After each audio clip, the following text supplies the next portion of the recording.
Good evening दोस्तों, मैं ऋचा कुमारी आप लोग का स्वागत करती हूँ अपने चैनल सेनिस्टर सीक्रेट में। आज मैं जो सच्ची घटना लेकर आई हूँ वो उत्तर प्रदेश का हमीरपुर जिले की है। आप लोग कहानी सुनिए, अच्छी लगे तो चैनल को सब्सक्राइब करें, लाइक करें, कमेंट करें, बेल आइकन प्रेस कर दीजिए। 13 नवंबर 2025 सुबह करीब 8:30 बजे का वक्त रहा होगा। उत्तर प्रदेश के हमीरपुर जिले के मौधा थाना क्षेत्र के अंतर्गत रमना नाम का एक गांव आता है। दो नौजवान लड़के इस गांव के मेन रोड से गुजर रहे थे। तभी वे दोनों देखते हैं कि सड़क पर काफी मात्रा में खून फैला हुआ है और वह जो खून है वह सड़क से लेकर अंदर झाड़ियों तक जा रहा था।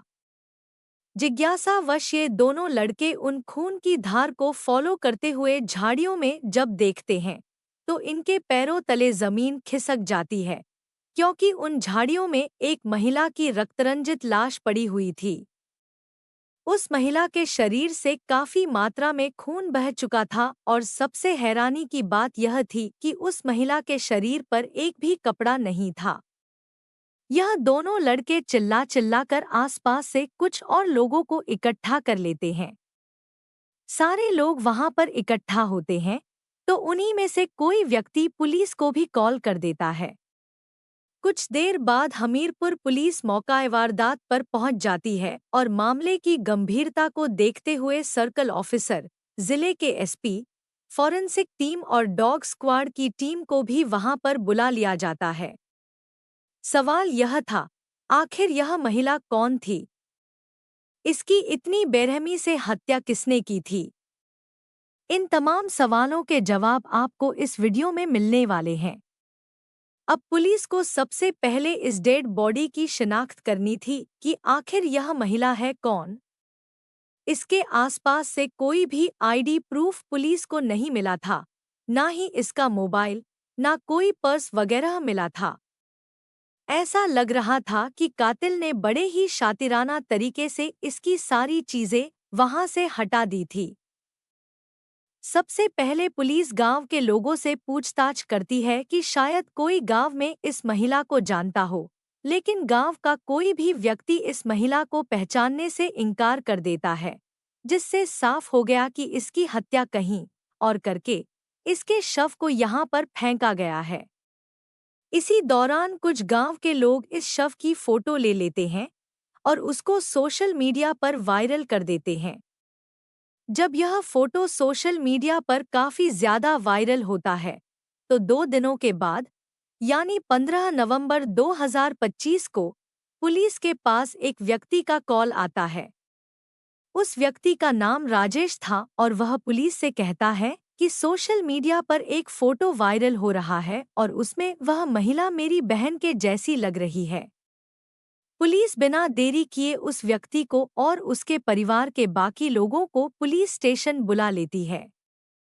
शव की फोटोग्राफ जब इन्हें दिखाई जाती है तो ये उस लड़की को पहचान लेते हैं और राजेश नाम का व्यक्ति पुलिस से कहता है, यह कोई और नहीं बल्कि मेरी बहन किरण है। अब यहाँ से शव की शिनाख्त तो हो चुकी थी, लेकिन अभी भी पुलिस को यह मालूम करना था कि आखिर किरण की हत्या किसने और क्यों की थी। पुलिस किरण के बारे में जब जानकारी जुटाती है तो पता चलता है कि यह मौधा थाना क्षेत्र के मकई गांव की रहने वाली है और 1 साल पहले किरण की शादी विनोद नाम के एक सीआरपीएफ जवान के साथ हुई थी। लेकिन शादी के कुछ दिनों बाद ही किरण के पति की तरफ से दहेज की मांग हो रही थी। वह एक ब्रेजा कार और 5 लाख की मांग कर रहा था, जिसके चलते वह किरण के साथ मारपीट भी करता था और इसी के चलते किरण अपने मायके वापस आ गई थी।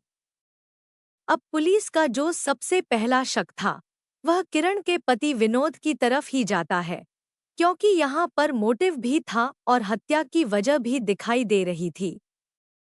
किरण के घर वालों का कहना था कि कुछ दिन पहले किरण के ससुराल वालों ने जहर देकर किरण को मारने की कोशिश भी की थी।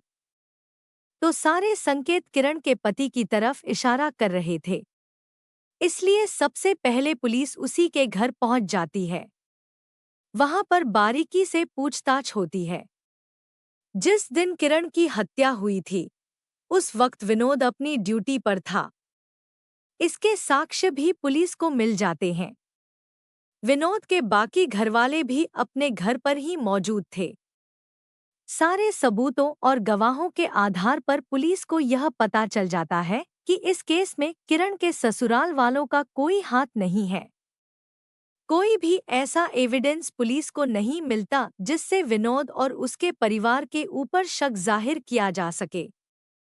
इसी दौरान किरण की पोस्टमार्टम रिपोर्ट भी आ जाती है, जिसमें पता चलता है कि 12 नवंबर 2025 की रात करीब 11 और 12 बजे के बीच किरण की हत्या हुई थी।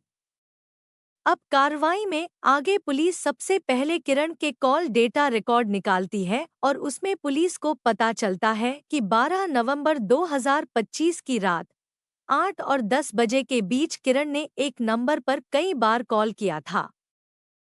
पुलिस जब उस नंबर की जांच पड़ताल करती है, तो पुलिस को पता चलता है कि यह नंबर किसी और का नहीं, बल्कि उत्तर प्रदेश पुलिस में सब इंस्पेक्टर की पोस्ट पर तैनात अंकित यादव का नंबर है। थोड़ी और छानबीन करने पर पुलिस को यह मालूम चलता है कि किरण ने अपने पति विनोद के खिलाफ दहेज उत्पीड़न का जो केस पुलिस में किया हुआ था, उस केस का जो इंचार्ज था, वही अंकित यादव नाम का सब इंस्पेक्टर ही था। तो सबसे पहले तो पुलिस को यह लगता है कि जांच पड़ताल के कारण इनमें आपस में कोई बात हुई होगी। उसके बाद पुलिस उस इलाके के सीसीटीवी कैमरे खंगालना शुरू करती है जहां पर यह लाश मिली थी, और यहां पर एक बहुत ही अजीब बात पुलिस के सामने आती है। पुलिस देखती है कि 12 नवंबर 2025 की रात को किरण एक गाड़ी में बैठी हुई एक कैमरे में रिकॉर्ड हुई थी, और उस गाड़ी के नंबर की जब छानबीन की जाती है, तो वो गाड़ी किसी और की नहीं, बल्कि उसी सब इंस्पेक्टर अंकित यादव की थी जो किरण के केस को हैंडल कर रहा था। अब सबसे पहले लास्ट कॉल उसने अंकित को किया था, यह पुलिस को पता चल चुका था। उसके बाद जो किरण है, वह लास्ट टाइम अंकित यादव के साथ ही देखी गई थी। यानी कि इस केस में अंकित यादव का एक अहम रोल था, और इसी के चलते पुलिस सीधा अंकित यादव के पास पहुंच जाती है। सबसे पहले उसे पूछा जाता है कि 12 तारीख को क्या किरण उसके साथ थी, जिसमें वो साफ साफ इनकार कर देता है कि वो मेरे साथ नहीं थी। हालांकि उसने 12 तारीख को मुझे कॉल जरूर किया था, और वो कॉल भी इसलिए किया था क्योंकि मैं उसके केस की छानबीन कर रहा था। अब पुलिस को यहाँ पर एक बात तो सच पता चली कि उसने लास्ट टाइम किरण से बात की थी। लेकिन एक बात अंकित यादव ने झूठ बोला कि वो 12 तारीख की रात को किरण के साथ नहीं था, क्योंकि सीसीटीवी कैमरे में वो साफ साफ दिखाई दे रहे थे, और इसी आधार पर जो पुलिस का शक है, वो अंकित यादव के खिलाफ थोड़ा गहरा जाता है। लेकिन बिना सबूत के किसी पुलिस ऑफिसर को अरेस्ट करना इतना आसान नहीं था। इसीलिए पुलिस किरण और अंकित यादव की मोबाइल लोकेशन निकाल लेती है। उसमें साफ साफ यह पता चल रहा था कि 12 तारीख की रात के 8 बजे से लेकर 12 बजे के बीच में किरण और अंकित यादव की मोबाइल लोकेशन एक ही जगह की थी। तो यहाँ से ये साबित हो रहा था कि लास्ट टाइम जो किरण है, वो अंकित यादव के साथ ही थी, और इन्हीं सबूतों के आधार पर पुलिस अंकित यादव को गिरफ्तार कर लेती है।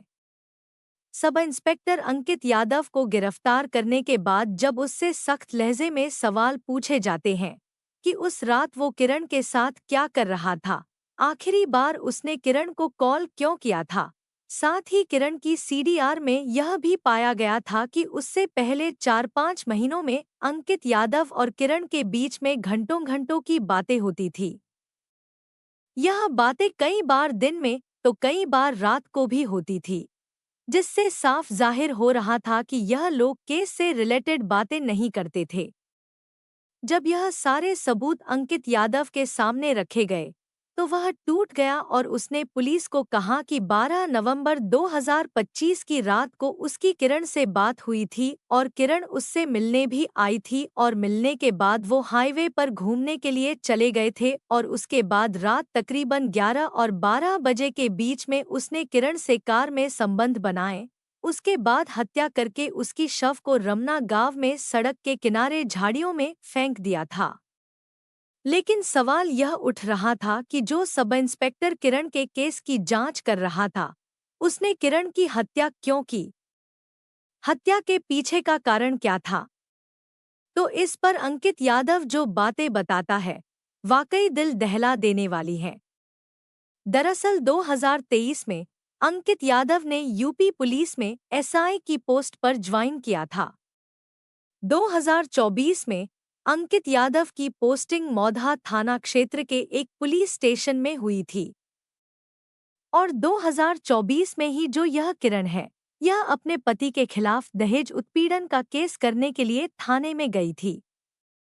वहां पर इसकी मुलाकात अंकित यादव से हुई थी और यह जो किरण है, इसका जो केस है, उसकी छानबीन करने की जिम्मेदारी भी अंकित यादव को ही दी गई थी। अब इसी दौरान अक्सर जो अंकित यादव है, वो किरण से मिला करता था।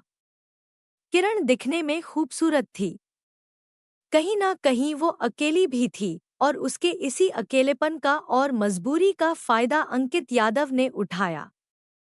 वो धीरे धीरे उसके करीब आने लगा। पहले तो वो केस के सिलसिले में किरण को फोन किया करता था, लेकिन देखते ही देखते वो किरण से दोस्त की तरह बात करना शुरू कर देता है। दोनों में दोस्ती हो जाती है और देखते ही देखते ये दोस्ती प्यार में बदल जाती है, क्योंकि जो किरण है, वो पहले से ही अपने पति की सताई हुई औरत थी। उसे एक साथी की तलाश थी। उसे अंकित यादव में वह साथी दिखा। उसे लगा कि शायद अंकित यादव से वह शादी करके अपना घर बसा सकती है और कुछ महीनों की बातचीत के बाद किरण पूरी तरीके से अंकित यादव के प्यार में डूब चुकी थी। इनका प्यार इतना गहरा हो चुका था कि जो किरण है, वह अंकित यादव से शारीरिक संबंध भी बनाने लगी थी। जहां किरण को यह लग रहा था कि अंकित यादव उसका नया जीवन साथी बनेगा, वहीं जो अंकित यादव है, वो केवल टाइम पास के तौर पर ही किरण के साथ रिश्ते को आगे बढ़ा रहा था। लेकिन कुछ दिनों के बाद ही किरण यह समझ चुकी थी कि अंकित यादव केवल उसके साथ टाइम पास कर रहा है। एक दिन उसने अंकित यादव से कहा कि मैं अपने पति विनोद, जो सीआरपीएफ में कांस्टेबल था, उसे तलाक देकर तुमसे शादी करना चाहती हूँ। तो अंकित यादव ने साफ साफ इनकार कर दिया, जिस पर किरण ने अंकित यादव से कहा कि मैं तुम्हारे खिलाफ भी केस करूंगी कि तुमने मेरी मजबूरी का फायदा उठाकर मेरे साथ शारीरिक संबंध बनाए, मेरा शोषण किया और इसके चलते तुम्हारी नौकरी भी चली जाएगी। अब किरण की इन बातों से जो अंकित यादव है, वह काफी डर जाता है और इसी डर के चलते अब वह एक खौफनाक प्लान बनाता है। वो 12 नवंबर 2025 को रात तकरीबन 8 या 9 बजे के बीच में किरण को कॉल करके मिलने के लिए बुलाता है और उसे कहता है कि आज हम अपनी शादी वाली बात को फाइनल करेंगे।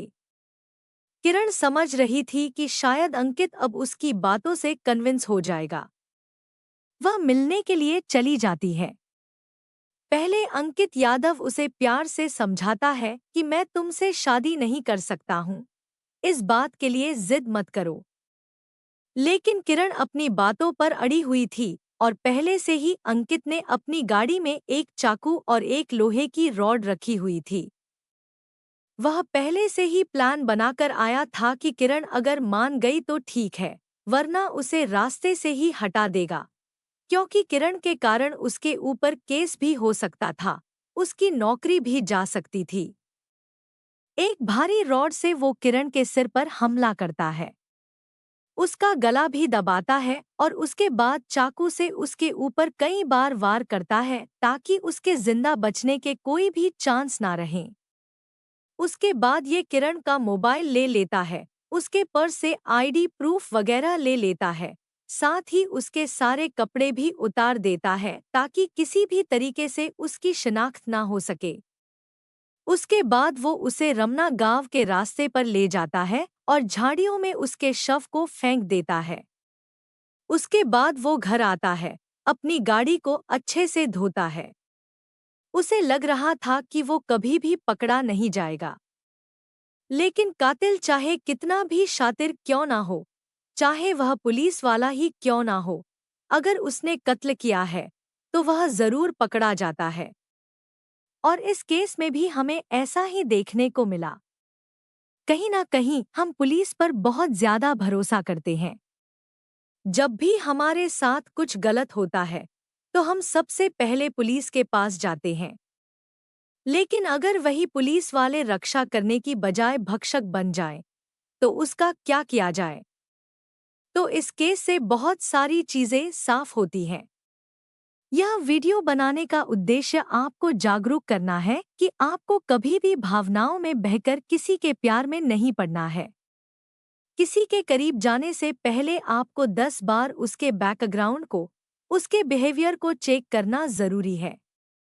इस डरावनी घटना से सीख यह मिलती है कि भावनाओं में बहकर किसी पर बिना समझे विश्वास करना खतरनाक हो सकता है।